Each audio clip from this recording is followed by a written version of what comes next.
Yo, what is up, guys? We are here with round 3, baby. Now, we're coming off a win after playing against First Piece. We are out of the tilted zone. Tiltedness gone, dude. We're relaxed. We're back in it, and this is just such a disgusting game, to be honest with you. Now, this is a game where I felt like, so I always look. Okay, so I guess real quick, we're against Salad. It's like a 42 card list, not a 60 card list.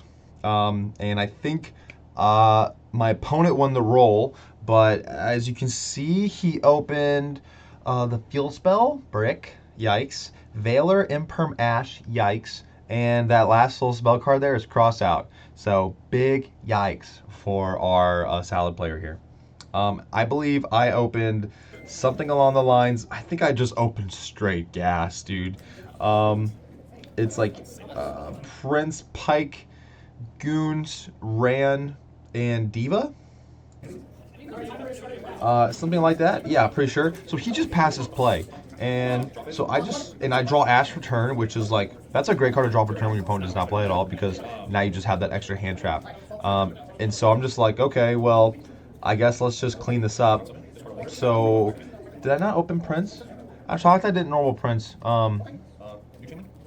Not that I needed to. But yeah, so Pike discard squad feels amazing. He ashes the Pike, which is great.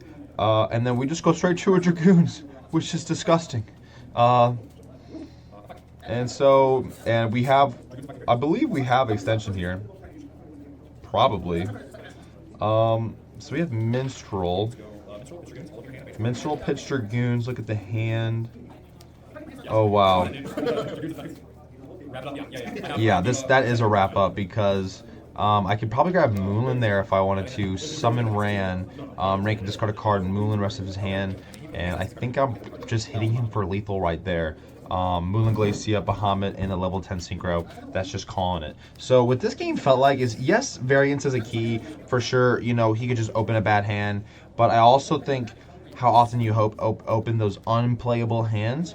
I feel like if you're opening those too often enough, then your deck is potentially built poorly. I don't think he lost that due to technical play whatsoever. But I would put that loss on his I would put that loss on the quality of his deck being built. Unless it's a one-time thing, unless that never happens, then you can kind of shrug it off. But if that happens more than, I would say, if that happens twice in one day, you probably need to go back to the drawing board on building your deck. And you know, either the card count or how much non-engine you're playing, and how many bricks you're playing, how many additional extenders, yeah, stuff like that. But so he is going first in this next game. We open Impulse, and then Shrine, Diva, Prince, and Teus. So another disgusting hand. Amazing. That's all we need. That's all we need. Especially Impulse versus deck is wild, because it hits the deck really awkwardly that they are not used to. So he starts with normal debug, or Lady Debug, and we are like, that's probably the best normal you could have to do.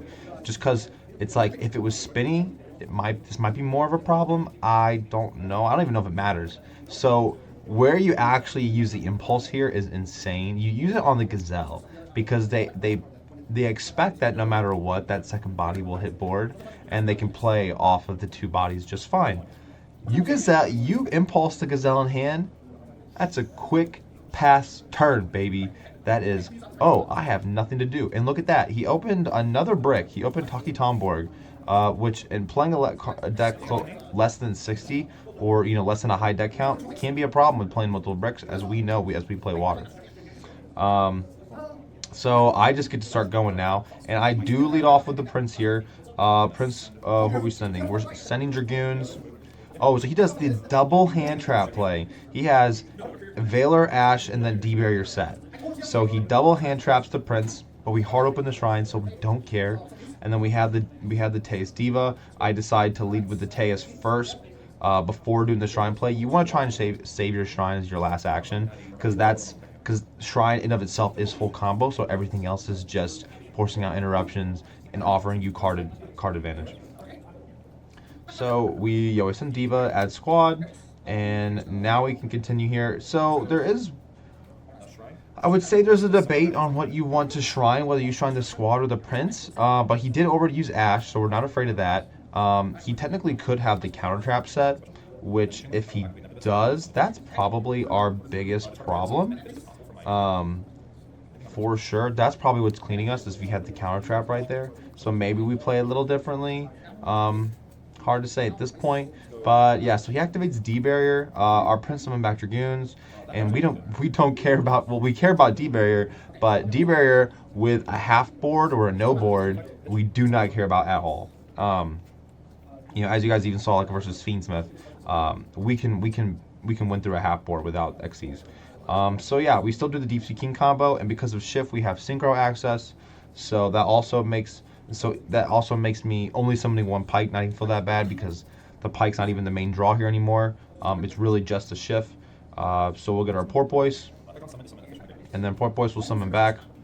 And now we can go into a level 8 play, level 8 Synchro, which would of course be the Ashcan, and now the Ashcan can banish the whatever it's called. I call it the cat, the Salad Cat. So he can't protect it with the Cat Engrave, and his Gazelle can't trigger in hand. That's a double whammy right there. Ashcan comes back. I have Lethal on board, and that's just a hard cleanup. So yeah, pretty nice showing there. This also can be this is what the difference can look like, I believe, versus Salad. I would actually consider a bad deck. It's like a tier 3 or below. It's definitely below Water, but even with Water, Water's not on the same tier as like these best decks, but with strong technical play and really good deck building skills, you can definitely take these low tier decks and do really well with them. And so, my first match against that Salad player, Mr. G, he does a great job handling his deck and a great job building his deck. And you can just see the difference from a guy who practices the same deck every week versus someone who, this guy has a few decks he plays between, and there's nothing wrong with that. That's a lot more fun in different aspects. It's just you have less practice, and that's why I also don't like diverting from other Water decks or any other decks. I get Water or I have Vanadium, and I like to just play those decks. I don't like to divert at all because I want to get as much practice as possible with those decks. And then that's why I also don't love to try and diverge to the Lancia stuff because I want to practice the Deep Sea King version because that's the one I want to have the most reps through all the interactions and how to get to my win conditions in as many scenarios as possible. Although I do have some thoughts for Lancia control. I did build a hybrid list that I finally don't hate. And yeah, I might try it out. It might be actually worth testing for 1 week because I think I already kind of have the list cemented in terms of the Deep Sea King variant. But yeah, so let's dig out another match here. All right, dude, these are some quick ones. Get hit in the next one. Peace.